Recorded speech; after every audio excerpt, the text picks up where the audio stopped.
Hello viewers, welcome to Creative Designer. In this video I will tell you about how to use Logo Design Mockup in Adobe Photoshop.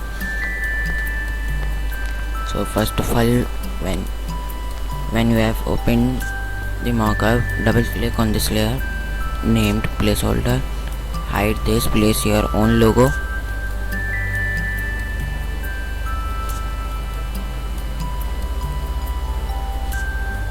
Resize it.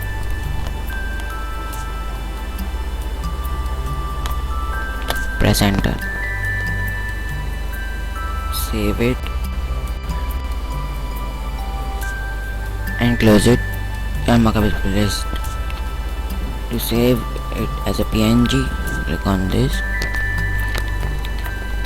and save. Thanks for watching.